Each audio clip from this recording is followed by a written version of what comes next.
अवधूत चिंतन श्री गुरुदेव दत्त श्री स्वामी समर्थ तुमचे सर्वांचे माझ्या यूट्यूब चॅनलमध्ये खूप खूप स्वागत। तुमच्या सर्वांच्या इच्छा मनोकामना पूर्ण होत हीच स्वामी महाराजांच्या चरणी प्रार्थना करते आणि आजच्या आपल्या एका नवीन व्हिडिओला सुरुवात करते। आजच्या व्हिडिओमध्ये आपण जाणून घेणार आहोत तर ते म्हणजे स्वामी समर्थ महाराजांचे जपमाळेचे काही नियम आहेत, ते अगदी सविस्तररित्या आपण या व्हिडिओमध्ये जाणून घेणार आहोत। जपमाळ हातात घेतल्यावर प्रथम तिला वंदन करावे। जप करताना उजव्या हाताच्या मधल्या पेरावर माळ ठेवून तिची मणी आपल्याकडे ओढायची। माळेचे मणी एकमेकांवर आदळणार नाही याची देखील आपल्याला तितकीच कटाक्षाने काळजी घ्यायची आहे। माळेचे मणी नेहमी गाठवलेले असावेत।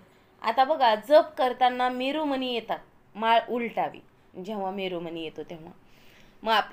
आता बघा, जप करताना कोणत्याही परिस्थितीत मेरुमणी ओलांडून जप करू नये। चुकूनही जप करताना मेरुमणी ओलांडला गेल्यास 6 प्राणायाम घालावे। आता जप करताना माळ तुटल्यास ते अरिष्ट सूचक असल्यामुळे अरिष्ट परिहार्य महामृत्युंजय मंत्राचा जप करावा लागतो आपल्याला। त्यानंतर जपमाळीने आपण जप करतो, शक्यतो आपण समजा जेव्हा जप करतो त्यावेळेस गोमुखी वापरायलाच हवी। गोमुखी नसल्यास एखादे वस्त्र तुम्ही हात झाकून घ्यावे। एका व्यक्तीने ठराविक एकच जपमाळ वापरावी, नाहीतर घरातील प्रत्येक व्यक्तीने तीच जपमाळ वापरणं हे योग्य नाही। प्रत्येक व्यक्तीसाठी आपापली ठराविक जपमाळ असायला पाहिजे। दुसऱ्या व्यक्तीची जपमाळ कधीही वापरू नये। जप झाल्यावर माळेला वंदन करावे। माळ नेहमी एखाद्या चांगल्या डबेत ठेवावी, कुठेही अस्ताव्यस्त पडलेली नसावी। आता बघा, एकाने वापरलेली जपमाळ भेटवस्तू म्हणून दुसऱ्याला कधीही देऊ नका।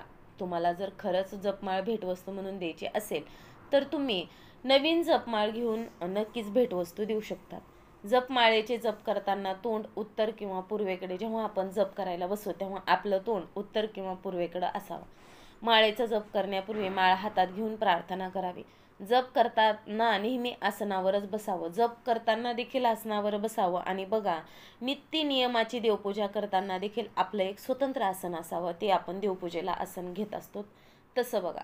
या सर्व नियमांमुळे केलेला जप सफल होतो। आणि आपण जर पूजेसाठी आसन घेतलं तर आपण जी काही देवपूजा करतो ती देखील आपली सफल ठरते। तर अशा प्रकारे आजच्या व्हिडिओमध्ये आपण ही माहिती जाणून घेण्याचा प्रयत्न केलेला आहे।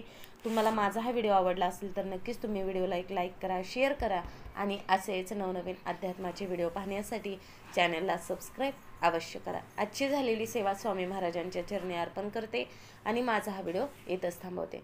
श्री स्वामी समर्थ। जय जय स्वामी समर्थ। धन्यवाद।